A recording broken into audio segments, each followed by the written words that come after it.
fuck up. Okay, guys, one more time. Spam your emails. We can do this. We can do this. We can do this. I can't put it down. It's my new addiction. It's all in my head, but I want non-fiction. I don't like the world, but I like fantasy. Fairies, fucking girls, and they're pretty. Highly, do you like to read? I wrote this so you'd sleep with me. It's like 199 degrees. When I go to the smart hut, SMUTHUT. All this filth I've gotta read. Mass men crossing boundaries brings me to my fucking knees. SMUTHUT. Throbbing, swelling, pulsing, peen. Big fat tits stick in between. SMUTHUT. SMUTHUT. Draco fucked Hermione. SMUTHUT. Draco fucked Hermione. I wake up alone staring at my ceiling. I try not to care, so I just start reading. Sits in the cup chair, he watches me finish. He just likes to stare, and my god, he's British. Jobs to satisfy his needs. Those man bets I just wanna squeeze. Feels like I'm gonna sneeze. Squid isn't pee-pee, won't somebody breed me? SMUTHUT. All this filth I've gotta read. Mass men crossing boundaries brings me to my fucking knees. SMUTHUT. Throbbing, swelling, pulsing, peen. Big fat tits stick in between. SMUTHUT. SMUTHUT. Draco fucked Hermione. SMUTHUT. Draco fucked Hermione. Yes, he did. He fucked her real nice. Yes, he did. He fucked her twice. Yes, he did. He fucked her a lot. He fucked in the shed and he fucked in the smart babe. Sorry about that.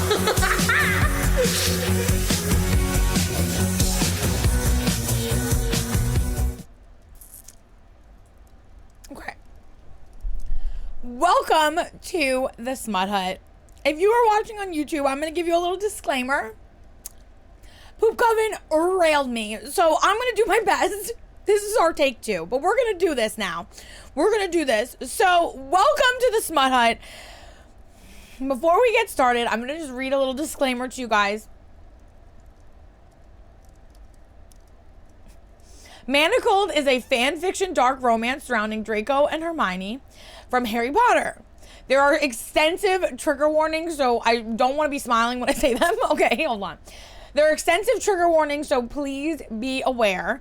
The trigger warnings are rape, mutilation, forced marriage, degradation, forced breeding, death, war, and suicide. Viewer discretion is advised, so please, if this is not your cup of tea, turn it off. 18 plus. Okay, so welcome to the Smut Hut. I am alive. Okay, so where are we? Okay, let's get into this, because we're actually in a really good spot in Manacled, and it took a really long time to get here, so let's get into this. So, Manacled, a little synopsis of what a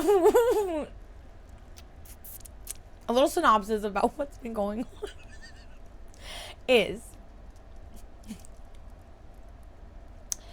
okay, so in volume 1, we start the story in volume 1. Again, it's a lot to summarize now, so I'm gonna do like a quick summary.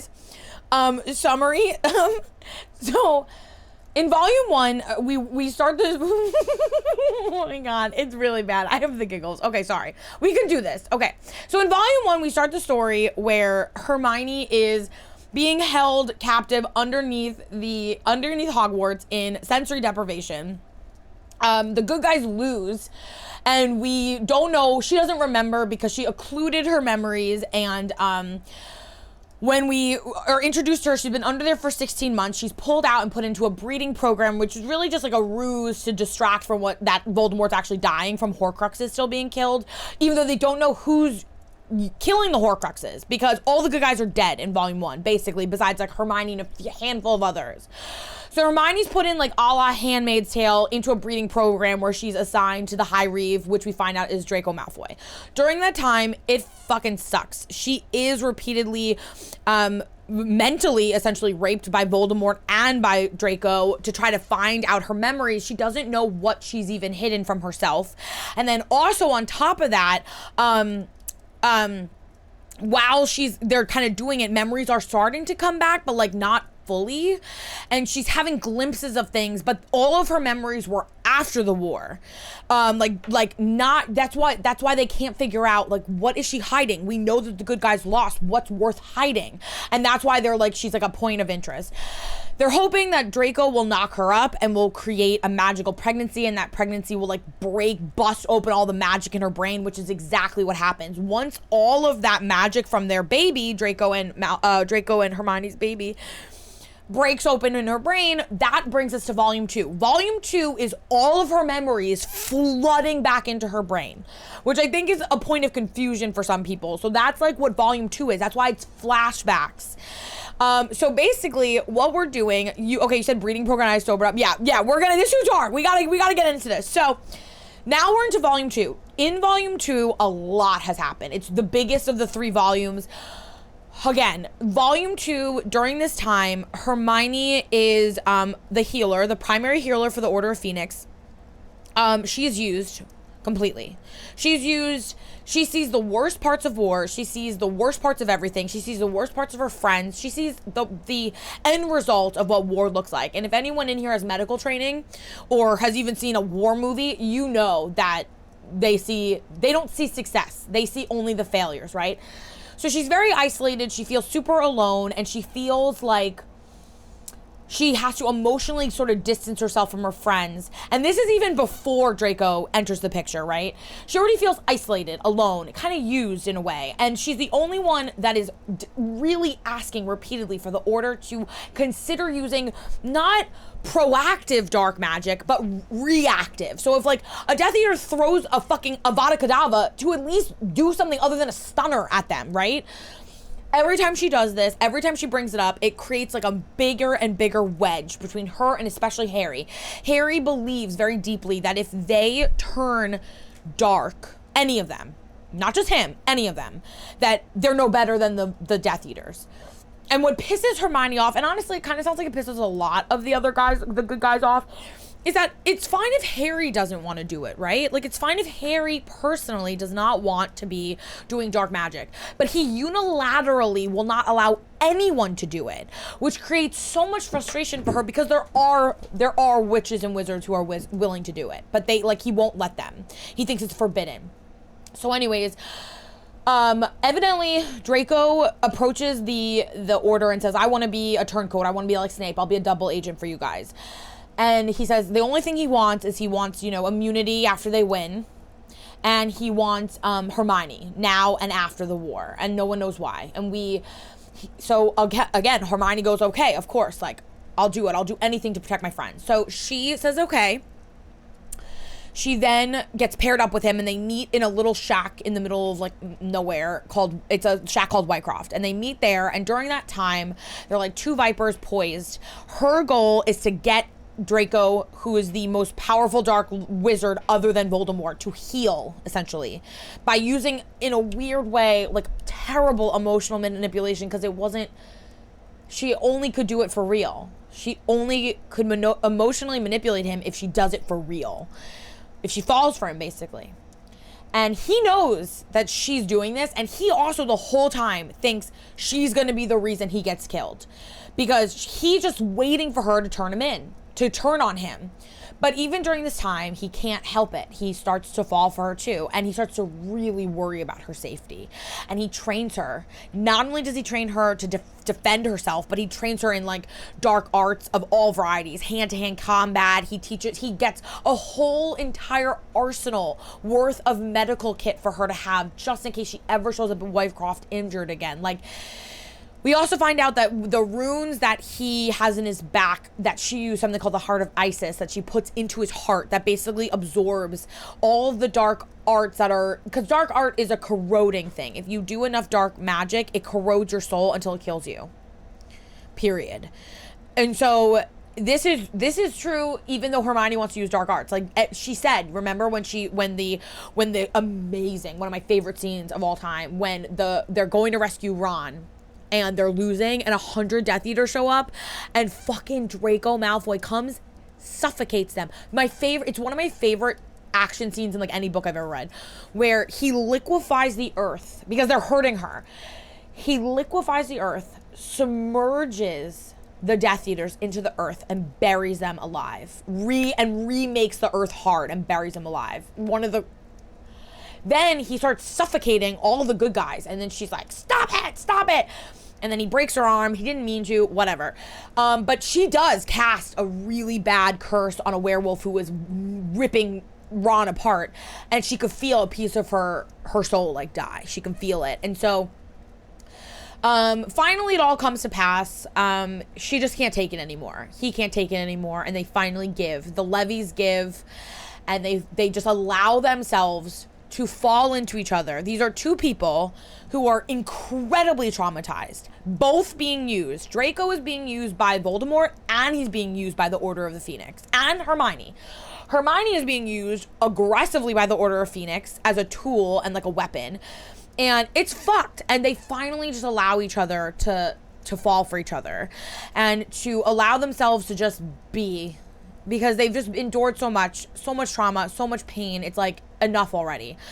And yes, the last 2 chapters were humongous, and yes, they did have sex a few times. We also find out Draco, when he's not being like a Death Eater or like a turncoat, also spends almost all of his time in the Muggle world, which is shocking because, like, in Hermione's mind, he like hates Muggles, right? Like, he used to say mudblood and he hates Muggles, but no, he actually like has been enjoying his like safety and anonymity in the Muggle world, which is where we left off with them. Yes, they have sex in the hotel. Yes, they finally just say all the things that they've been holding back.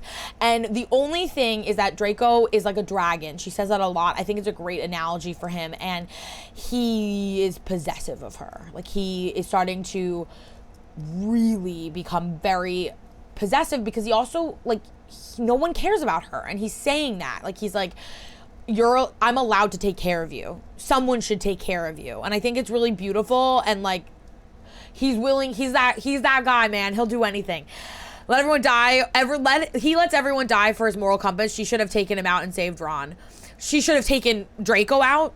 Funny thing is, no one has control over the other wizards and witches' actions. Those who wish to use dark arts should, and fuck what Harry thinks. I find it weird how people allow others to and Darius, I mean, it's really bad in Harry. Yeah. Harry is in some ways, he's a major antagonist to the war effort, because the problem is that he really won't let them do what needs to be done. And by not allowing them to do what he needs to be done, it's causing a ripple effect through everything, because they've lost so many lives and they've endured so much, and if they could just use reactive, it might turn the tide. But imagine someone shows up with a tank, right? That's what the Death Eaters, they show up with a tank, and you are hitting them with a taser. Like, it's nothing. It's not enough. And so I think that's a huge point of contention, and I think you're going to see that keep being a serious issue. So we're going to get into this now. If she took out Harry, I think the problem is you can't take out Harry, because he has to be the one to take out Voldemort, right? So you can't really kill Harry. But somebody should tell Harry to shut the fuck up and man up, He doesn't have to do it, but allow other people to do what they want, right? So we're going to get into this. I don't know how long these chapters are, so we might end up doing 2 tonight if they're as long as the other ones. The other ones were about 60 pages. It took us 2 hours. If these are as long, we'll just do 2. If they're a little bit shorter, we'll do our normal 3. So let's get into this. So we're going to begin chapter 55, flashback 30. Chapter 55, flashback 30, March 2003. Hermione apparated to Grimmauld Place. Her protean charm bracelet had not burned for the entire day. She assumed it meant that she was not urgently required anywhere. "Hail the conquering hero!" Angelina shouted as Hermione hurried past the sitting room. Hermione paused awkwardly when Angelina jumped up from her seat, and Angelina, Katie, Pavardi, Susan, Neville, Dean, and Seamus all crowded around, patting Hermione admiringly on her shoulders. "I can't believe you went on a mission. I nearly slapped Fred when I found out he went without me. Fucking unbelievable the lot of you got Ron back. Moody and Kingsley are pissed, Neville said, giving her a serious look. Kingsley spent 10 minutes yelling at Remus when he came to report about the mission. Hermione nodded, cringing inwardly. I need to go report. Where is he? War room. Hermione nodded. All right, thanks everyone. She grasped for something positive sounding to say. Quite a thrill being in the field again. I'm just glad we got Ron back. Kingsley was standing over a table covered with scrolls. Hermione stopped at the door and waited for him to look up. You're back then? I'm back. I needed some recovery time. Well, I finally get a version of events that doesn't involve a death trap in which everyone but the intended victims somehow died. Kingsley looked up and Hermione could see the rage in his expression. He whipped his wand out and cast a privacy charm over the room. Hermione stepped in and pushed the door shut behind her, leaning back against the frame. I couldn't send word. I didn't know the location or anything else concrete. Harry didn't tell me why he was taking me from Grimmauld Place until we were at Tonk's house. I think he suspected I might warn you. I was only given 15 minutes to get my healing kit. You were gone. Moody was gone. There wasn't anyone to warn. Who wouldn't have just wanted to come too? You went to Malfoy? Kingsley walked around the table as he stared at her. The information Harry had came from Snatchers. I tried to warn him it was a trap, but he was going to go.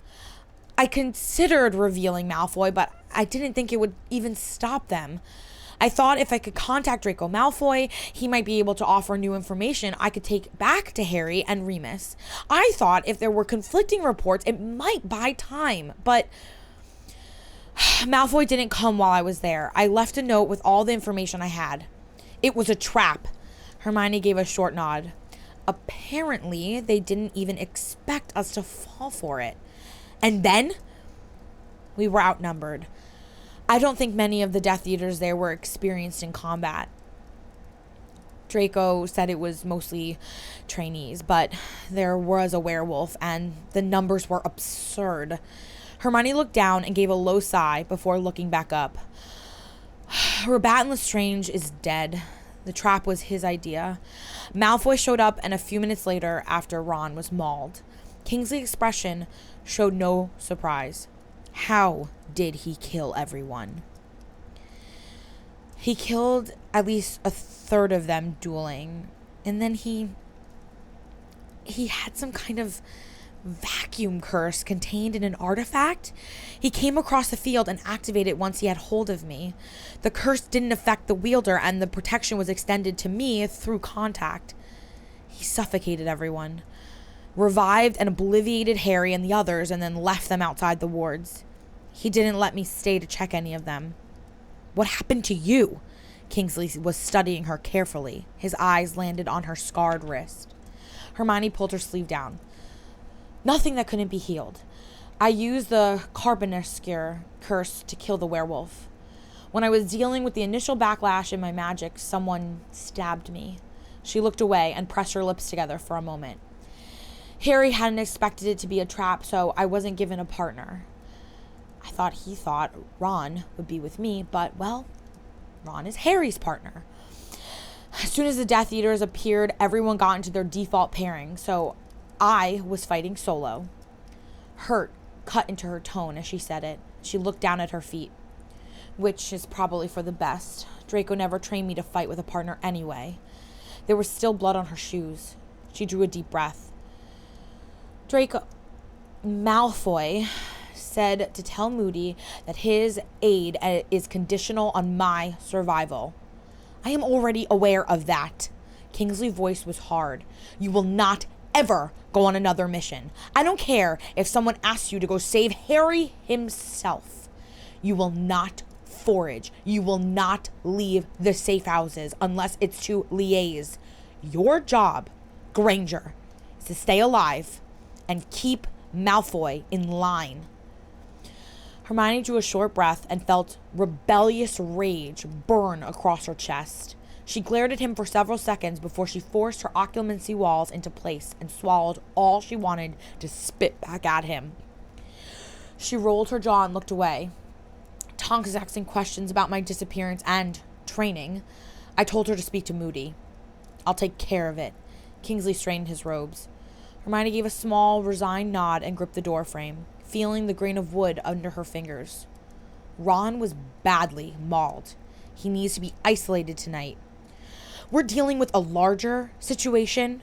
He was tagged. There are traces on his right wrist that we can't remove. Hermione's skin prickled, and there was a dropping sensation in her stomach. The shackle.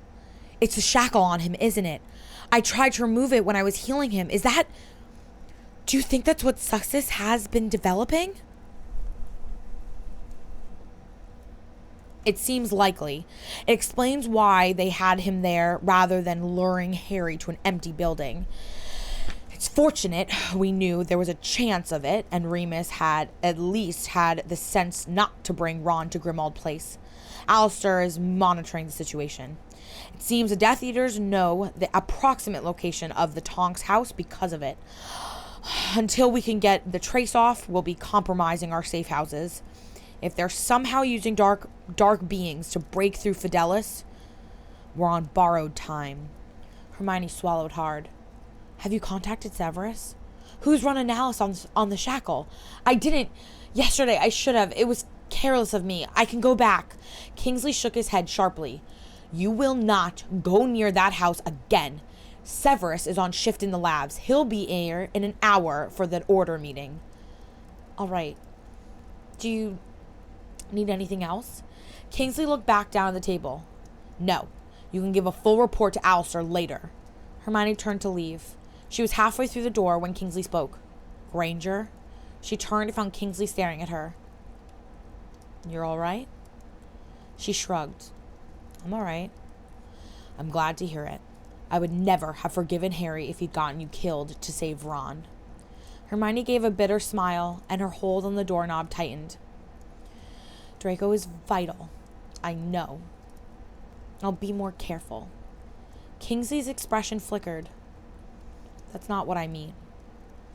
When Remus reported that they thought you'd been captured, Kingsley drew a deep breath and looked away from her.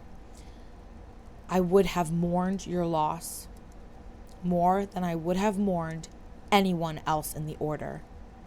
Hermione tilted her head to the side, and she didn't believe him. The corner of her mouth quirked slightly, and she raised an eyebrow. Would you now? She snorted, shaking her head. Is that why you call me Granger, then? Because I'm so important to you?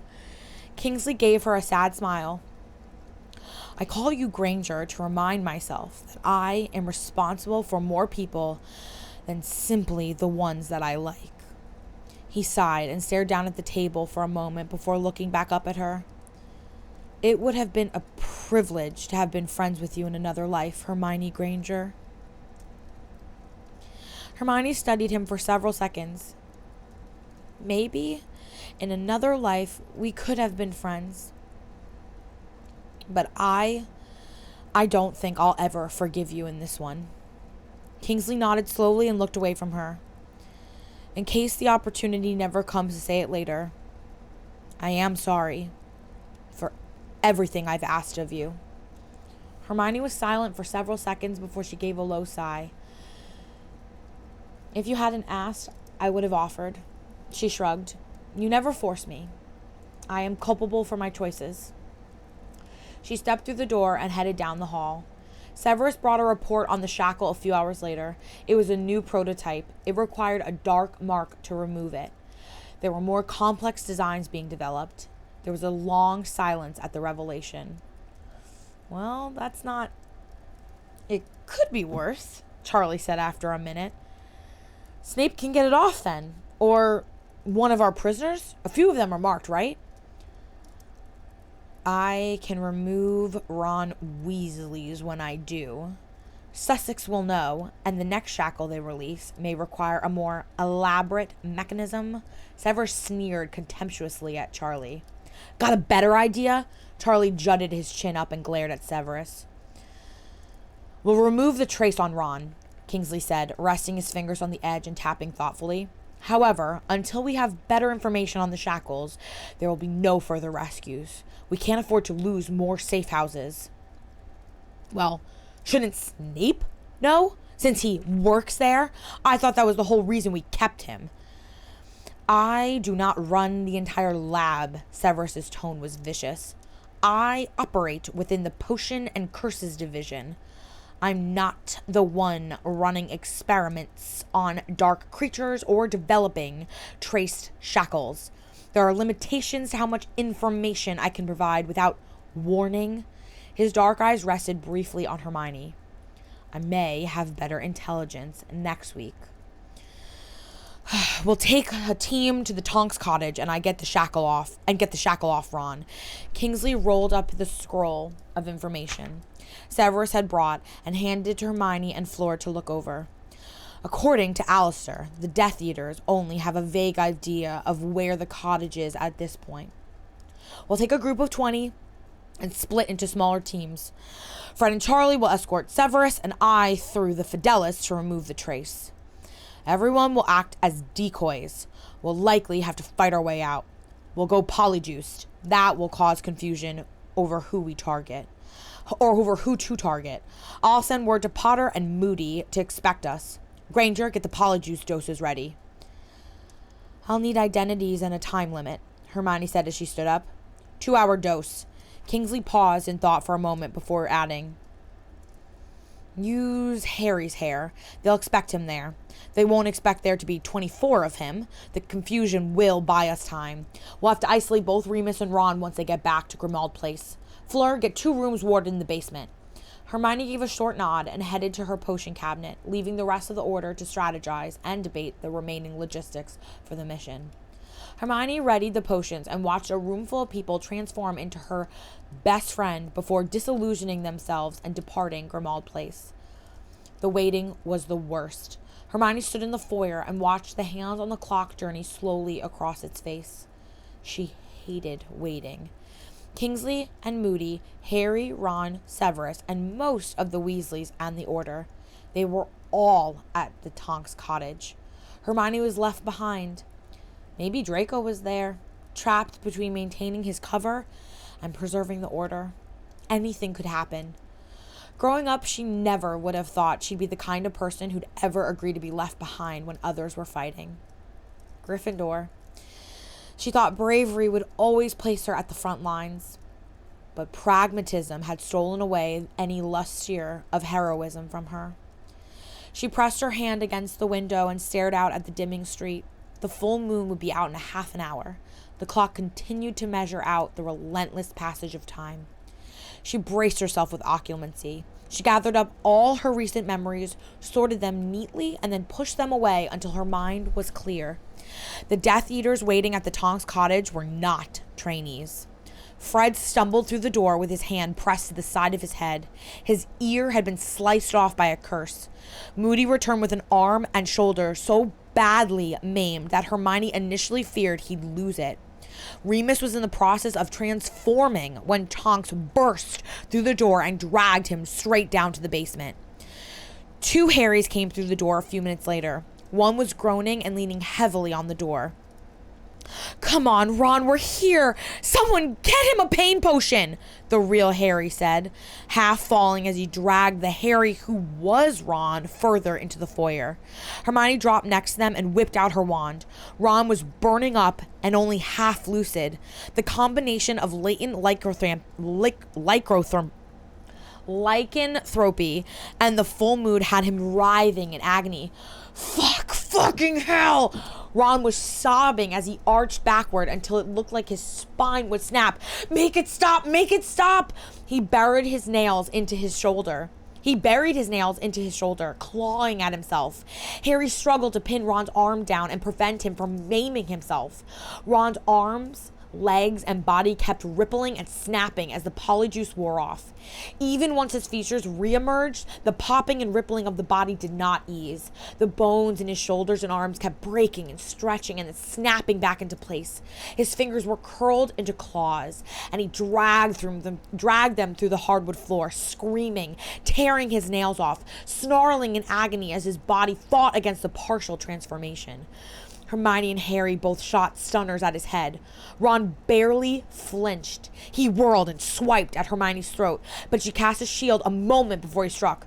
Stun him! Everyone stun him! Hermione scrambled back as quickly as she could as Ron twisted and lurched and lunged again. It took 10 stunners to knock him out. Hermione sat in the middle of the floor panting as Neville and Seamus and several others took Ron's unconscious body down into the basement. Harry was on the floor beside her, gripping her hand so tightly she thought her bones might crack. I didn't know it would be like that. Harry sounded lost. Hermione looked down at their hands. It can't get out. The wolf can't get out. She stared at the blood and gouged on the floor. We may need to discuss having Remus actually bite him. They were still sitting on the floor together when Kingsley came through the door, looking weary. We lost at least 3, Kingsley said. We won't know who until everyone has reported back. Sturgis, Podmore, Susan Bones, and 5 other resistance fighters failed to return to Grimmauld Place. They were presumed dead. It was easier to hope for their deaths than fear they had been captured. Hermione ran into Tonks after the order debriefing. Their eyes met, and Hermione studied Tonks' expression. The concern and suspicion that had been visible the day before had vanished. Moody or Kingsley had obliviated her before she'd even left the cottage. Hermione lay in bed that night, staring up at the ceiling. Kingsley had brought back a classified scroll of analysis on the shackle removed from Ron. They couldn't bring the shackle back without bringing the trace. Hermione had done a preliminary study of the magic. It was solid spell work. The shackle was made of tungsten, strong but magically conductive. The spell detail for how the shackle recognized the caster as bearing a dark mark was based on the ingeniously complex arithmetical formula and a charm work technique Hermione had never encountered before. She turned the information over and over in her mind and didn't know what to do. The information was already partly obsolete. The next shackle would be updated, more difficult, or even impossible for the order to remove. Even if she found a fault to exploit, the order wouldn't necessarily be able to take advantage of it. They'd had to decide whether to sit on the information until a vital point or use it immediately. Any flaw they exploited would result in Sussex redesigning the shackles again. It was like an enigma code. If the order managed to break through the enchantments, it would only result in the Death Eaters perfecting it more quickly. She rolled onto her side and wondered if the shackles would have been invented if Draco hadn't enabled the order to stage so many prison break-ins. If the order hadn't made such an elaborate attack in June and destroyed the original Curse Division. Or was it inevitable? Or had they caused it? If they hadn't, wouldn't there have been any other... Or if they hadn't, would there have been any other way for the resistance to have lasted so long? Or would the war have already ended? She didn't know. She could only wonder. Her belt felt colder than it ever had before. She slept for 2 hours before she couldn't any longer. She went down to the kitchen in Grimmauld Place and made tea. She looked at the scroll of analysis again and then stared out the window at the full moon. Luminous, cold silver. She had loved the moon as a child. The monthly evolution and subtle beauty has always entranced her. I'm gonna cry. Since meeting Remus in 3rd year, the moon had grown tragic and ominous. Its beauty a harbinger of pain. And Ron would grow to hate the moon. She wrapped her hands around her mug and felt the heat seep into her hands. She felt cold. On the outside, on the inside, she felt cold. She would always feel cold now. There would always be a trace of it in her. She laid her head on the table and traced grain of the wood under her fingertips. She missed Draco. She wanted to touch him. She wanted to bury herself in his arms and forget her whole life. The war had eaten her until she felt as though there were only the meagerest shreds left, as though its claws had sunk into her chest and she could no more tear herself free than she could rip out her lungs and expect to survive. But with Draco, she felt alive, like she was breathing again after years of forgetting how to do anything but survive.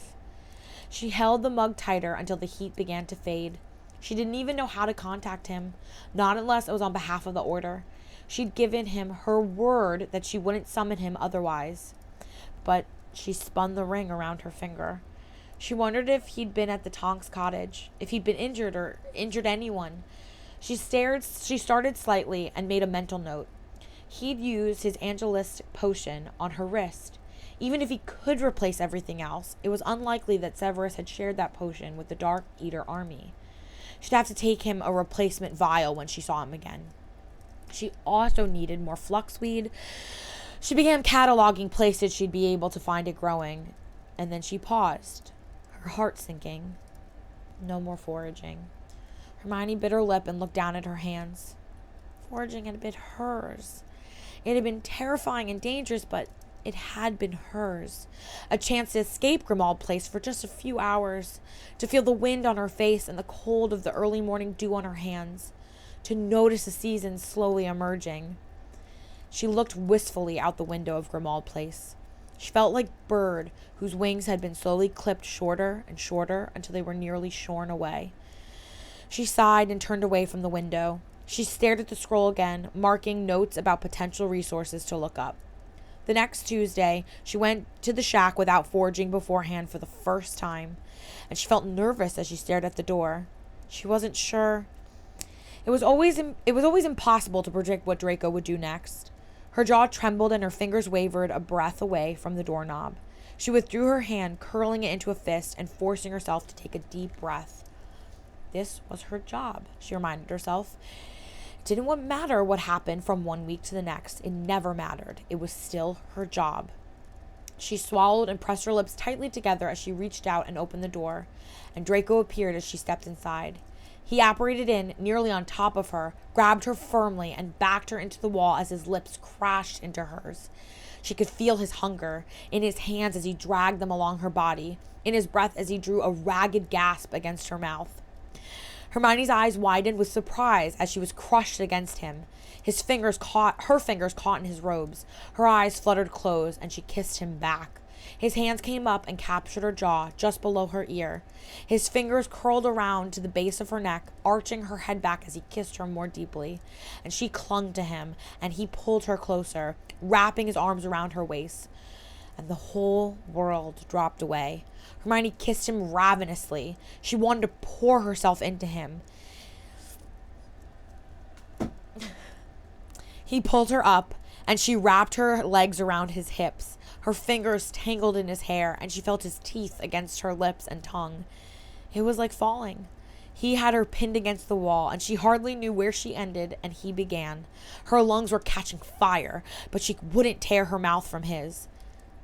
Then she was falling. The wall behind her vanished, and she was on a mattress somewhere, canopied. She'd barely even felt the apparition. She only pulled her mouth from Draco's for a moment to glance around before crashing her lips together once more. He wrenched her shirt off, and she jerked her trousers open. Quick, hard, she was ready for him. She raked her nails across his back as he sank into her. Jesus Christ. There wasn't space in her mind for anything else. Touching him, moving against him, feeling him, the world had reduced itself to a single point. Draco. His hands and eyes, the beating of his heart. She wrapped her arms around him as she kissed him and kissed him and kissed him. Afterwards, they lay entwined for several minutes, their foreheads pressed together as they panted. He kissed between her eyes, and his palm brushed against her face. Then he drew back and ran his hands along her body, looking over her arms and torso carefully. She lifted her head to see what he was doing. You weren't at the battle at the cottage, were you? I didn't think any of the Potters were that they are dueled the way you do, but it was impossible to be sure. That's him speaking, sorry. You weren't at the Battle of the Cottage, were you? I didn't think any of the Potters there dueled the way you do, but it was impossible to be sure. He brushed his fingers along the shell of her ear and then down along her shoulder. Hermione dropped back and shook her head, looking him over as well, trailing her hand along his torso, and he had no visible injuries. I wasn't there. It was a proper raid. Kingsley wouldn't bring me out. Her jaw twisted slightly, and she looked away. You won't need to worry. I'm not... The words twisted slightly in her mouth. I'm not permitted to leave the safe houses anymore, aside from liaisoning, so you won't need to worry. Draco gave an audible sigh of relief and sank down against her, brushing a kiss on her forehead. Hermione closed her eyes and pressed her lips together. What's wrong? That's him. What's wrong? She looked up and found Draco staring down at her, his expression closed. The corner of her mouth quirked. I liked foraging. It was the only bearable thing I got to do sometimes. Her eyes dropped down, and she entwined her fingers with him. She stared at his hands in hers. My life just keeps getting smaller and darker. There was a pause. I'm sorry. She shrugged under him. It's not like you ordered it. You said stay alive. Kingsley is the one who decided that meant I wasn't allowed to forage or leave the safe houses.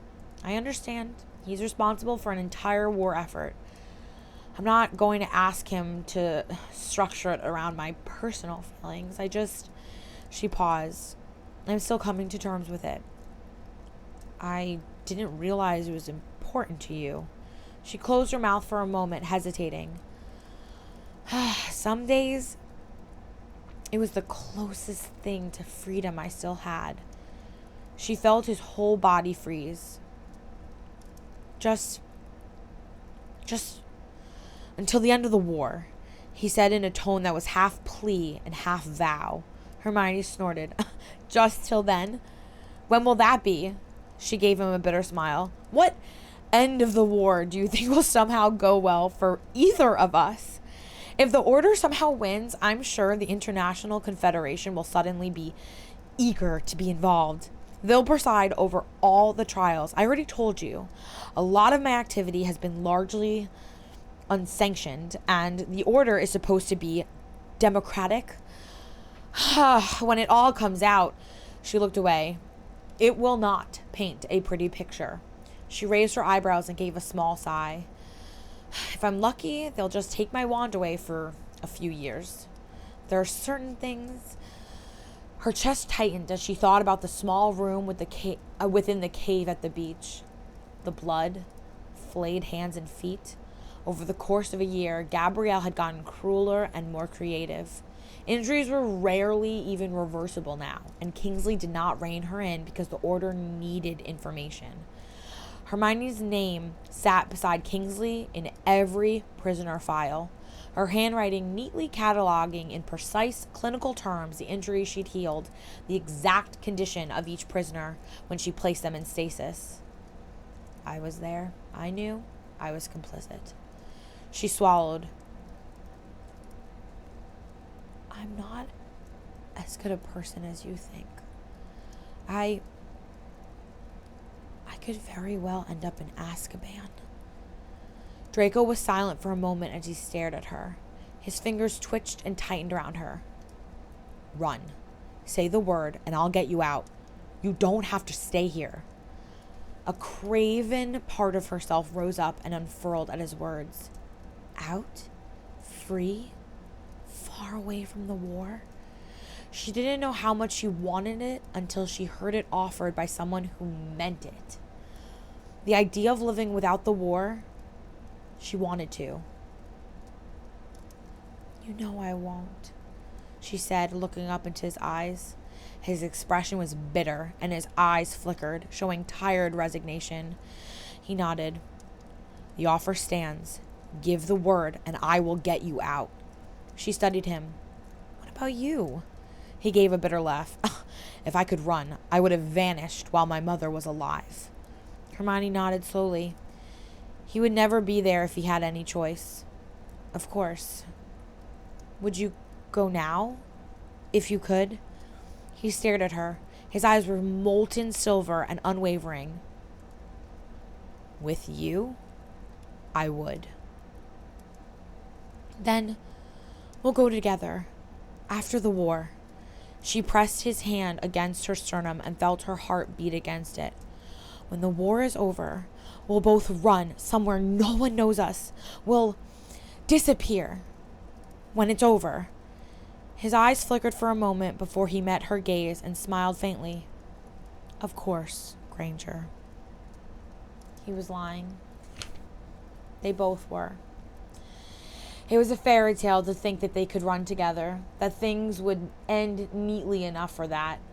She squeezed his hands tighter and met his eyes until the illusion faded away. There was a trace on Ron, she said after a minute. From Sussex? Would you be able to get us more information about how they work and what other prototypes they're working on? I'll see what I can do. His tone was clipped, and he drew away and rolled his neck so that it cracked. Hermione stared at him. He was impossibly elegant, but too thin, nearly gaunt. His skin was pale as marble. In the dim morning light, he could have been a figure in a painting. His scars made the scene macabre. She couldn't look at him and not see the war. It was carved into him. She sat up and fixed the pins in her hair. I hate your hair like that, he said abruptly. Hermione glanced over and arched a brow. I could crop it instead. His expression grew offended. She gave a wry smile and shrugged. I have to keep it out of the way when I'm working. I'm always on call. It makes the most sense to keep it this way. He looked away for several minutes. I want to see you more. The corner of her mouth quirked. All right. Do you have time? He turned to look at her, and she could see the hunger in his eyes.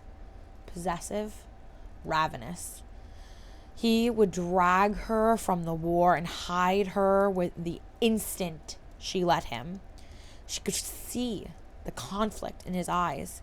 The sight of Draco restraining himself as he stared at her and weighed his options was familiar. Want.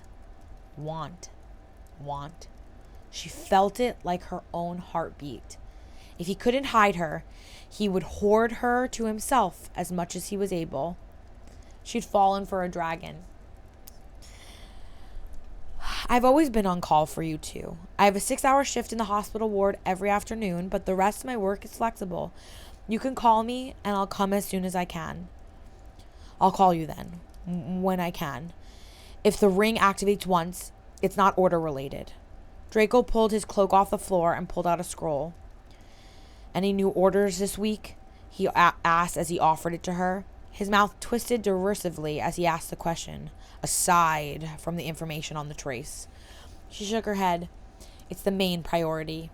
As he reached and took hold of the scroll, he pulled it back, drawing her towards him.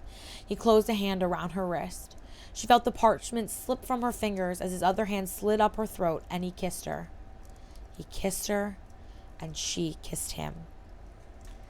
That is the end of chapter 55. That is the end of chapter 55. So that is the end of chapter 55. I just want to see, oh God, how long the next chapter is. I think we might be able to do 3 chapters tonight. They're not super long. The next one's about 10 pages, so I think we might be able to do 3, but let's just play it by ear. All right, we're gonna begin chapter 56, flashback 31, April 2003. Here we go, guys. There's a lot of smut coming. April, chapter 56, flashback 31, April 2003. Draco called her often. Sometimes his duties in Voldemort's army came to an end in the late evening, but most of the time he called her in the early hours of morning. Hermione would work in her potion cabinet or research until her ring burned. Then she'd slip out of Grimmauld Place and apparate to Whitecroft. She'd barely step through the door before Draco would appear, snatch her up, and apparate them elsewhere. Always a hotel, rarely the same one, even from one night to the next. He'd kiss her, cradling her face in his hands, and it felt like he was breathing her in. Then he'd step back enough to look at her. You all right? Are you all right? Has anything happened to you? He'd run his hands over her to check as he asked. Every time the same question, as though he didn't believe it until he'd verified it personally. She hadn't expected him to be so obsessively worried. She'd observed his immediate arrival at Whitecroft over the months, the careful way he'd run his eyes over her after she'd been attacked in Hampshire. She hadn't considered how deep the fear cut into him. She'd feel herself unwinding under his touch as his fingers ran down her arms, over her arms, up her spine. I'm fine, Draco. You don't need to worry. But the words never seemed to have any effect. He'd turn her face up towards his and stare into her eyes as though he expected to find something in them. She'd look up at him and calmly let him reassure himself. Whatever had happened to his mother, Narcissa had never told him fully, either because she couldn't or in an attempt to spare him. Withholding it had probably been the worst choice. Draco was like her. He obsessed over what he didn't know more than anything else. She'd meet his eyes. Draco, I'm fine. Nothing has happened to me. And when he was certain she truly was wholly uninjured, it was like a tension inside him would finally break. He'd gather her in his arms, sighing with relief while he rested his head on hers. You did this to him, she reminded herself, and she would wrap her arms tightly around him. You guessed where he was vulnerable, and you exploited it. She'd run her own fingers over him, trying to detect any injuries on him before he kissed her again. Draco, let me heal you. She never had and never would heal anyone else the way she healed Draco. In his arms, pressed against his body, she'd slide her hands along his face and press open-mouthed kisses on his shoulders, hands, and face while she muttered spells. She'd check him over meticulously until he plucked her wand from her fingers and flung it across the room. Then he'd push her down in bed and take her slowly. It was nearly always deliriously slowly. He'd stare into her eyes until she almost felt their minds touching. Other times he'd arrive drenched in dark magic. It would cling to his clothes and skin. When he was like that, he was always more desperate. Harder, faster, trying to lose himself in something he could feel. Against a wall or just on the floor of the hotel room where they landed. His kisses taste like ice and sin, and Hermione drank them in until she was gasping. You're mine, you're mine. He'd repeat the words over and over like a mantra. Say it. Say you're mine.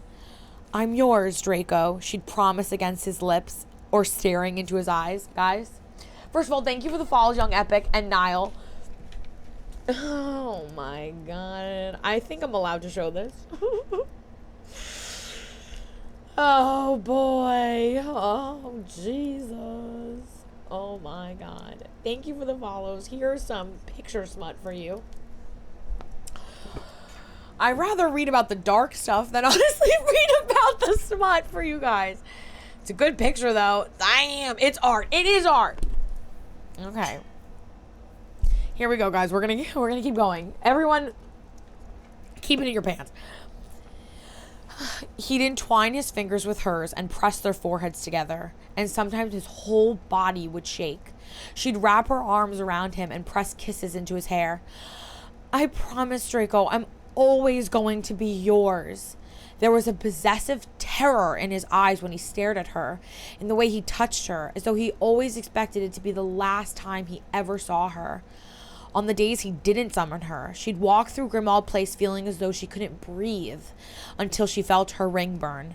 Then she was the one who would desperately demand to know if he was all right.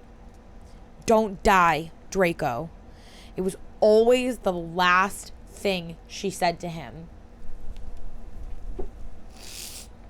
The moment before he apparated away, as he stood in his Death Eater robes, she'd say it rather than goodbye. She'd catch his chin in her hand and stare up into his eyes. Be careful. Don't die. He'd dip his head forward and kiss her palm as his cool gray eyes locked onto hers. You're mine.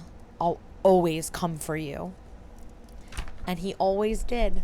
Each day felt as though the odds were being pushed higher. steeper. She wasn't sure how far the runes and his own determination could take him before it reached a point of utter improbability and everything came crashing down. She could feel it. He was walking a razor's edge. When he slept, she stared at his face and willed him to survive this war. They'd run away when it was over, far away, so no one would ever find them. I'm gonna cry. She promised herself she'd find a way. Oh, fuck me. She promised it to him that there would be an after. Converse, it's spelled COME. There were moments when they'd almost forget the war around them, eating breakfast ordered by room service, arguing whether food from a greasy spoon constituted as actual food, taking advantage of the unreasonably large bathtubs that his hotel suites always had, kissing him. She could spend a decade kissing him, feeling the burning reverence in the way he touched her. The moments their lips touched, he'd crush her body against his. His hands would slide along her throat and back to the nape of her neck, tangling his fingers in her hair as he deepened the kiss.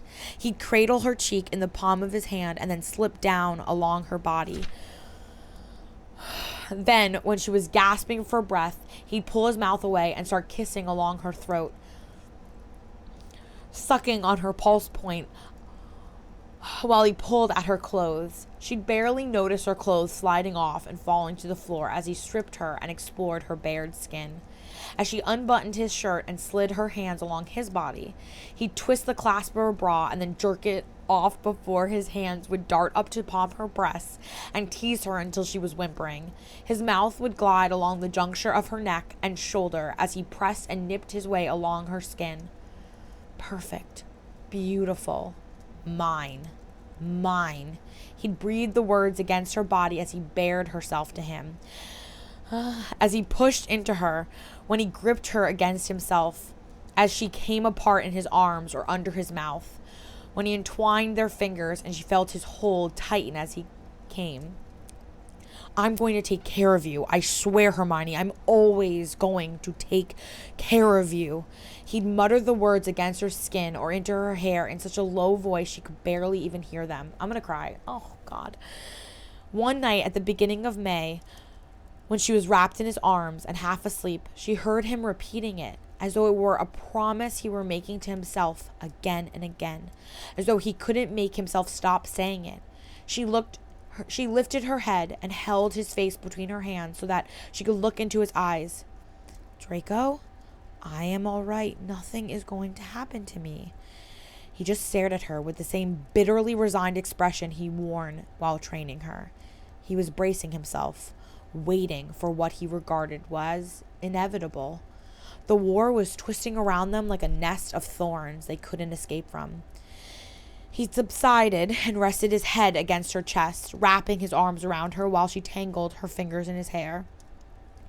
But she could still feel him repeating the words. She hesitated for several minutes before she spoke. Tell me about your mother, Draco. Tell me everything you could never tell anyone else. He stiffened and was silent. She slid her fingers over his shoulders and traced along the scars from the runes. Using occlumency is just hiding it. You can tell me. I'll help you carry it. Tell me about your mother. He didn't speak or move for such a long time, she'd wondered if he'd fallen asleep. But then he turned his head just enough that she could see his profile. His expression was carefully closed, but she could see him considering. I'd never seen anyone tortured before, he said at last. She was the first person I ever saw tortured. Hermione felt his jaw roll as he hesitated. He experimented on her and let a few other Death Eaters contribute ideas about what to do to her, to punish the Malfoys. As he spoke, his eyes gradually grew wider and his expression unmasked. He stared across the room, his eyes far away. Hermione watched and she could see him, just 16 and home for the holidays. Home. Walking unknowingly into a nightmare that he would never escape from. I thought his voice was suddenly younger. boyish. For a while, I thought that if I killed Dumbledore soon enough that somehow she'd recover, that I could fix it, if I could succeed. But she was a shadow of herself when I returned from school. I think she had tried to hold on over the summer when I was being trained. But when I was gone, she broke. He was quiet for a moment. He started to speak again, but then pressed his mouth shut. His lips twitched as though he kept choosing and then discarding what he was going to say. It wasn't even a month. I wasn't even gone a month, he finally said. Hermione laced her fingers in his hair. He closed his eyes and drew his chin down. It was all supposed to be reversible, to motivate me, nothing to physically maim her. But he wrecked her mind. Using legamancy for torture is his favorite technique. She had seizures, mostly small ones, but occasionally they'd be severe, especially later. She just wasted away inside that cage. When she was startled, she'd close her eyes and start rocking and making these whimpering noises inside her mouth. She wouldn't stop for hours, and I couldn't always stay with her because I had to train. He wouldn't look at Hermione as he spoke. He kept staring across the room. His voice was low and it wavered. The day I killed Dumbledore, the Dark Lord demanded we have dinner with him to celebrate. He said we were celebrating my success. She'd been released for only a few hours and he wanted her to play hostess.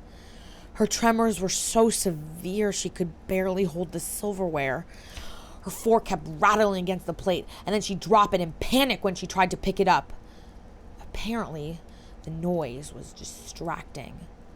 So the Dark Lord took a steak knife and drove it through her left hand and into the table. Then he left her there, bleeding, until he retired. I was seated across from her, and she just looked at me the whole time, shaking her head to warn me not to do anything. He gripped Hermione's hand. I couldn't do anything. I tried to shield her. I kept her in rooms as much as possible. I brought in healers to help her recover. The mind healers couldn't do a damn thing. I should have had her treated sooner. That's what they all told me, that I should have gotten her treated sooner. Hermione squeezed his hand and slid his fingers across his runes. Unhesitating, cunning, unfailing, ruthless and unyielding, driven to succeed, to avenge his mother in penance for all the ways he felt he'd failed her. I'm so sorry, Draco. He was quiet. He closed his eyes and drew a sharp breath. Then, his voice cut off. He tried again. Then, his mouth twisted, and then he went silent for several seconds. Then, she just started to recover a bit, and I hesitated at the Fletchleys. There was a little girl. She couldn't have been in primary school yet. Unforgivables. There's no cheating with them. You have to feel it. You have to mean it. I was ordered to use the Cruciatus, and I couldn't make it work. She was so little. He swallowed. Bellatrix cursed me and the girl before letting Fenrir Greyback have her instead. He enjoyed children. When my failure was reported, the Dark Lord took it as a sign I wasn't committed or motivated enough. He had my mother brought out so he could demonstrate how to properly perform the Cruciatus. There was a long silence. She'd just started to get better when it happened. Hermione suspected that her hand would have had bruises where their fingers were entwined. Bellatrix did care for her sister in a way. She never spoke against the Dark Lord, but she did try to keep me from failing. The summer before I returned to school, And when she realized that my punishments would be meted out to my mother, she poured everything into getting me to a point where it happened rarely. I asked her to teach me everything she'd learned from the Dark Lord, and she did. His voice had shifted. It grew familiar as the story moved through his life. Traces of his hard, clipped tones started to emerge. I tried everything to get my mother away, to get her out, but I couldn't run with her. I had everything prepared, but I couldn't convince her to leave without me. I considered trying to imperio her, to make her go, but I knew her. If I got knocked out or died, the second it dropped, she would have come back to find me. And I couldn't lock her away somewhere, and so that she couldn't, I didn't want to be someone who caged her. I didn't want her to feel trapped again. His voice grew deadened.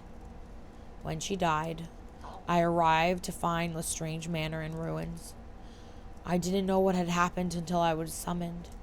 It was barely mentioned that she'd even been there, that it counted for anything that she died.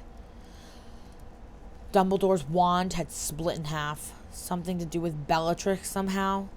The wand was the only thing that mattered.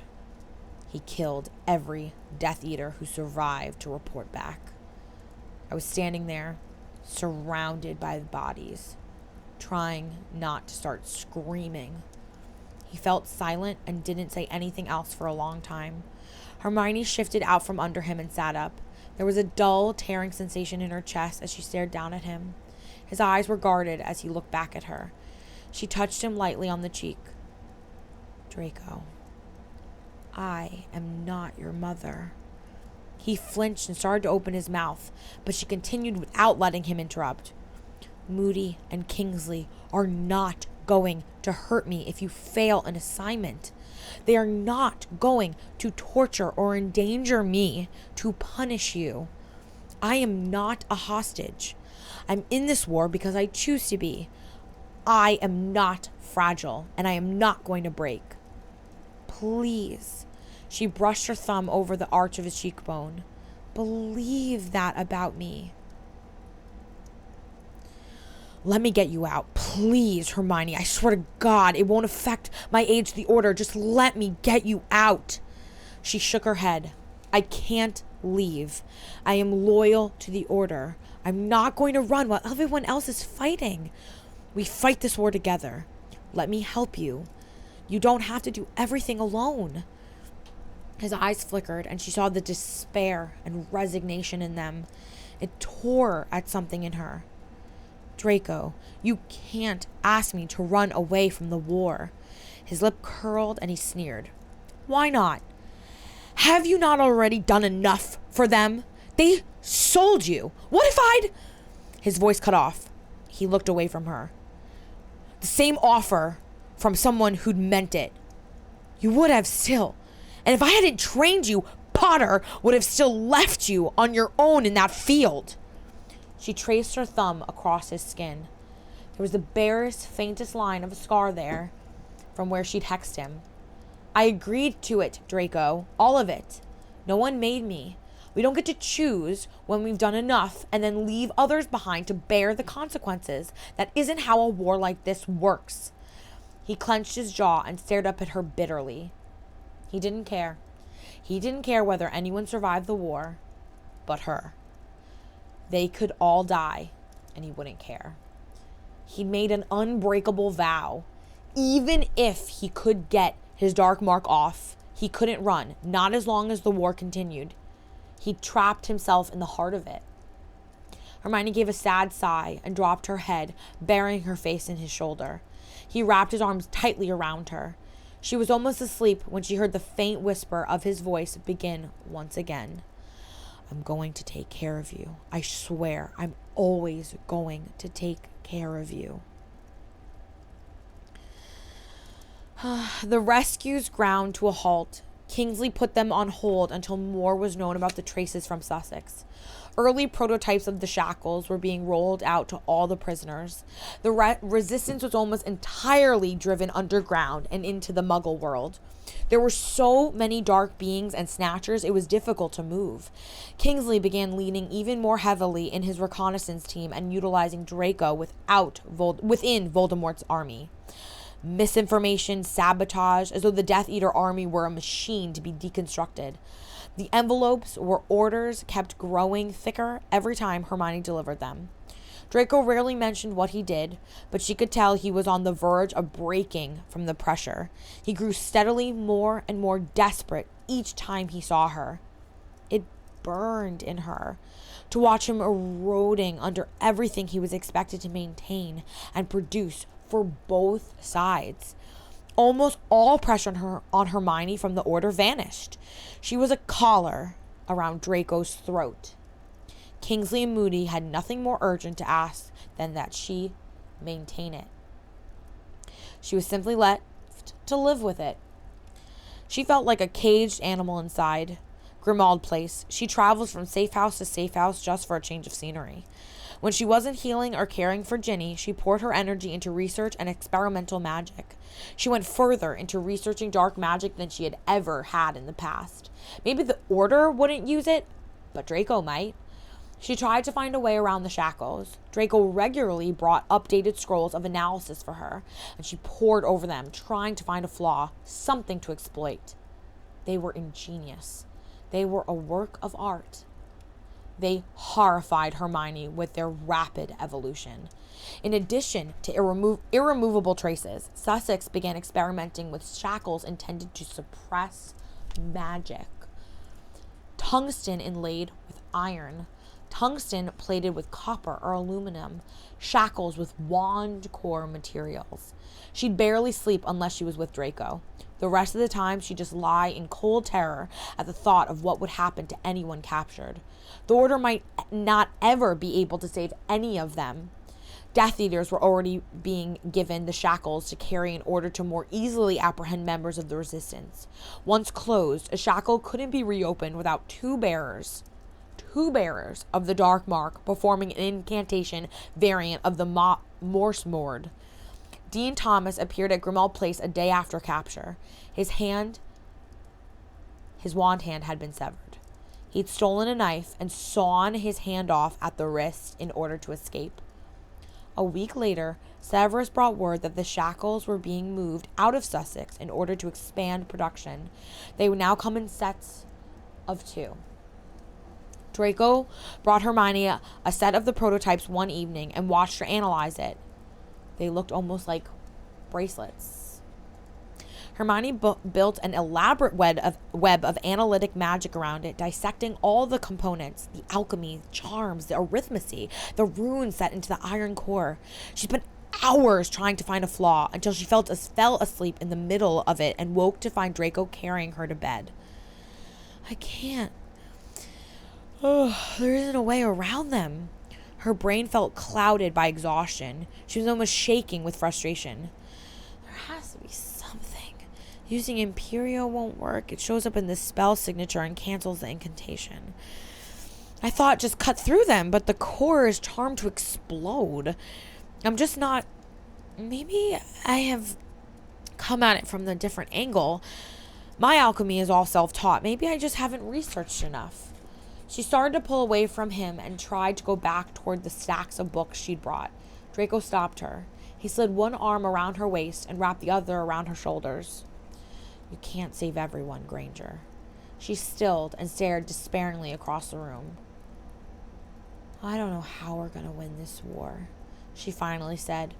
Draco was silent. There wasn't anything to say that wouldn't be a lie. She lifted her hand and gripped his arm around her shoulders. I don't know how to save anyone. Everyone I do just puts it off so that they die in a worse way. I wish I'd never become a healer. She'd never admitted it to anyone before. That she hated it.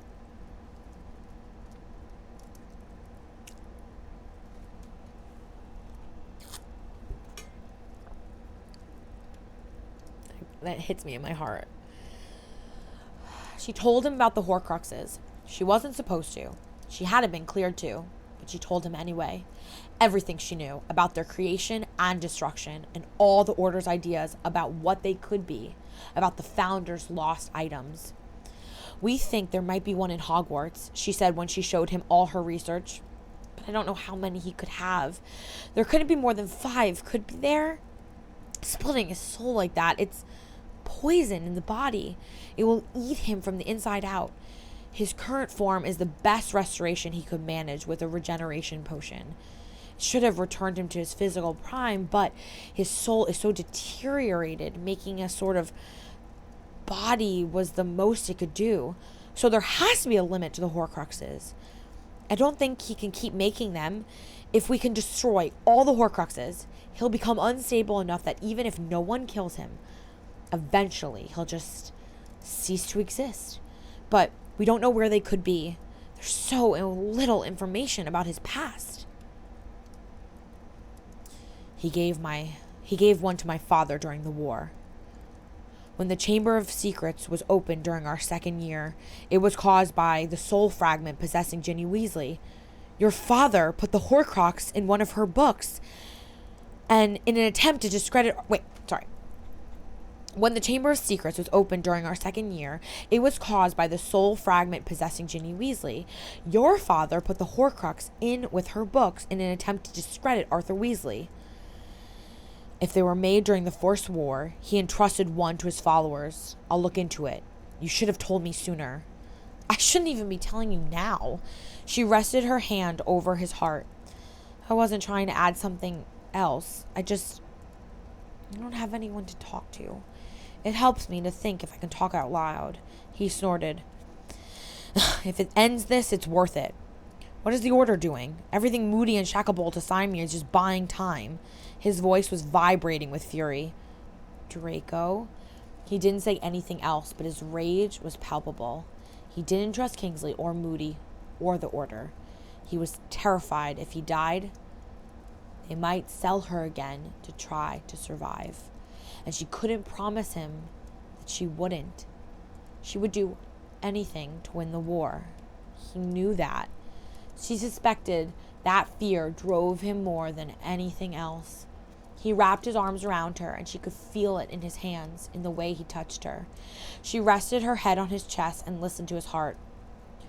You should wear body armor, she said. I was researching it. Ukrainian iron belly hide. It's lightweight, highly resistant to magic, and almost impenetrable to physical attacks. If you wear it under your robes, no one will even know it's there. It could save your life someday. He didn't say anything. He was still staring down at her research on the Horcruxes. Sometimes they didn't leave the shack in Whitecroft immediately. He'd arrive with so many injuries. He'd be going into shock. Other times, she'd feel the tremors of the Cruciatus in his hands. She'd heal him and then sit with his head in her lap while he stabilized. She'd treat the tremors in his arms and hands while he floated on the edge of consciousness. She'd muttered apologies to him under her breath as she tapped the wand tip across his hands, bending and rubbing and massaging his fingers until they stopped twitching. You're killing him. This is because of you. She let herself cry over him when he wasn't conscious to see it. She gripped his hands in hers and tried to fix him. I'm sorry. I'm so sorry. She said it over and over and over. She'd wipe her eyes and banish all her tears before she'd renovated him. She'd feel the tension tear through his body as he regained consciousness, and they'd feel him breathe when he looked up and saw her. He'd apparate them to a hotel and sleep with his arms wrapped possessively around her. When even Draco's presence was insufficient to quiet her demons, she'd study his face and listen to his heartbeat, quietly promising him, I'm going to take care of you. I swear, I'm always going to take care of you. Damn. That is the end of chapter 56. What's the time right now? I would like to keep the episodes no more than 2 hours. Are we at the 2 hour mark? It's so gut-wrenching. It's so beautiful. It's so complicated. It's so unreal. What if we're under the 2-hour mark, I'll read a third. It's 4 a.m., but what is our actual time, like, of this? How long will this episode have been for YouTube? Because the reason why I'm asking is if it's over 2 hours, we'll stop. If it's under 2 hours, I'll do a third, as long as it's not super long. Let me see how long it is. Oh, hell no, it's 30 pages. No, it's like 30 pages. Okay. All right. It is legitimately like, I think it's like 30 pages. So it's an hour mark. Oh, we could do you want to do a third chapter? Would you like to do a third chapter, or would you like to keep this one a little bit shorter? Unless you can read a page a minute. It's late for me. Okay, let's stop here. I think that's a good spot to end anyways. Who knows what the next 30 pages are going to be. I think that's a lovely spot to end. Okay, so that's a lovely spot to end. I feel fine, but I also, like, it might end up being brutal. So, all right, that was beautiful. I actually really, I think that, you know, it's sort of, you know, what I love about the story is that, like, they finally give way, right? The levees break. They're finally truly in love, and, like, or whatever version of that looks like for them. But what I love so much about the two of them is, you know, she always, it's in Hermione's POV, but she's just as possessive of him as he is of her. He loves her, like, they both, you know, that's what I love so much, is that he's doing this mantra where he's, like, speaking it into her soul, like, I'm gonna take care of you, I'm gonna keep you safe. And then the last sentence of that chapter was that she's gonna take care of him and she's gonna keep him safe. I love it. I think it's so symbiotic. It's so beautiful. It's so fucked up. It's just so...